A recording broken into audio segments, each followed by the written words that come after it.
What's going on, guys, and welcome to today's video. And in the last video with Dad's JL, we took care of his most annoying issue or feature with this Jeep with our start-stop eliminator. And now we are taking care of the next biggest issue appearance-wise with his JL, and that is the fact that it is on Bridgestone JlUR HTs. Very boring, very highway tires. It does not look very Jeep with this thing. Now, yes, these are the factory tires that it came with, but again, they just don't look very Jeep.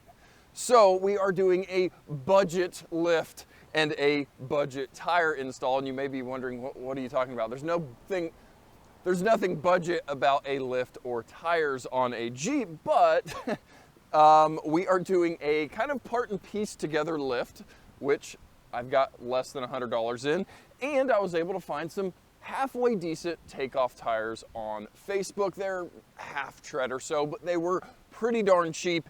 And like I said, they will have A, more tread than these, and B, they'll be a little bit taller, and C, they will look so much better. So I'll show you what we are putting on this thing suspension-wise, and then we'll get it in the shop. We'll quickly throw some spacers on this thing, throw our tires on this thing, and hopefully have a much better looking Jeep Wrangler JL for Dad. Because at the end of the day, when he pulls up next to somebody at a stoplight in another stock JL, I'd rather his be that much taller than the next guy, because like we've said in the past, in the Jeep world, that's all that counts, is that you're a little bit taller than the guy next to you. So yes, let's go look in the back of this thing, show you what we were throwing on this, and then we'll get it done. Now, I took a measuring tape to this thing before, and this JL is at least sitting about 1 inch of rake. So the front is about 1 inch lower than the rear. Now, keep in mind, my new tires are only 275/70 R18, so they're only about an inch taller than the factory 255/70 R18. So I didn't want to go too massive and have this thing look like it missed leg day already. But in the rear here, I've got TerraFlex's 1/2 inch rear JL spacers. Now, again, a 1/2 inch is not terribly much, but what we are mainly going with here is a TerraFlex 1 inch spacer in the front, and then I happen to have the TerraFlex 1/2 inch spacer. So we will end up with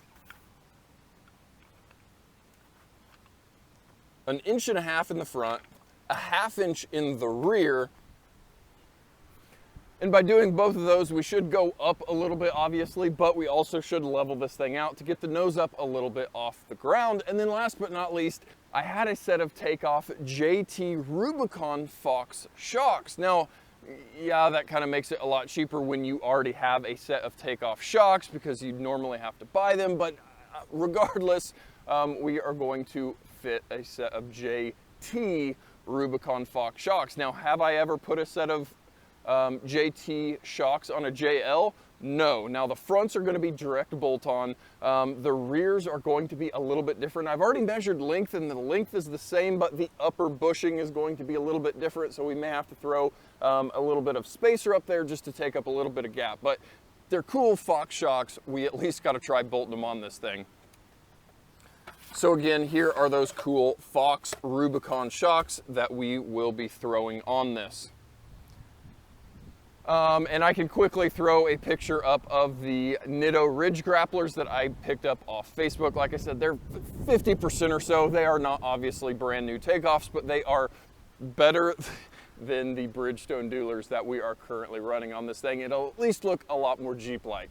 All right, so let's get this thing in the shop. We will probably just quick time lapse, snap our fingers, throw the spacers on this thing, throw the shocks on this thing, and then we will see how we look.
Well guys, just like that, we've got this thing looking a little bit better now. We've got our 1.5 inch of spacer in the front and then our 1/2 inch spacer in the rear. And what that ended up doing, taking a measuring tape back to the pinch weld or rock rail, it is now perfectly even front to rear. So we have removed any rake that the vehicle had, and then we've got our 275/70 R18 Nitto ridge grapplers on there. And now those only measure roughly a 33, but man, it just looks so much more correct, or like it should have from the factory now, with a real all-terrain tire on that thing instead of the dumb boring highway tires that it had before.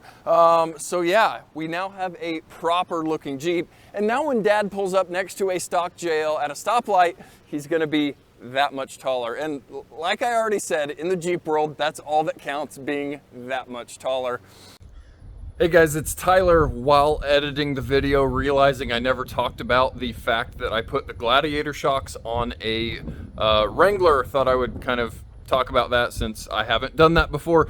Here is a quick picture of the little spacers I needed to make for the rear upper shock mounts. The Wranglers have a really wide bushing sleeve and a Gladiator has a really narrow bushing sleeve. So I made these little 15mm spacers that go on either side of the upper shock bushing that would make it fit correctly into the upper mount on a Wrangler. The lower mount was perfect, and then the front shocks obviously are just direct bolt-on. So wanted to clear that up since I didn't even mention anything further on in this video as I'm continuing to talk. So yeah, Gladiator shocks, bolt-on with a little bit of spacer in the rear. So now back on to whatever I am rambling on about here at the end of the video.